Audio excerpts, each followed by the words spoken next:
গেঞ্জি আমার কাছে আছে, গেঞ্জির দাম আলাদা।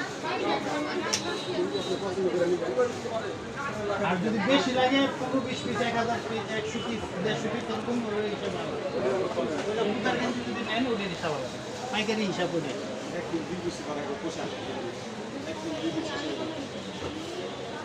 আরে এখন দিলে এখনই বানাই দিবেন, 1 ঘন্টা লাগবে।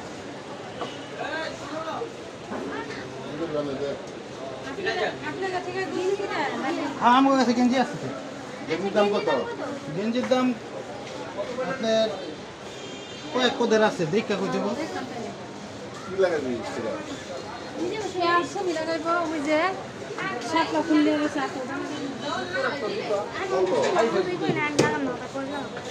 তো পয়লা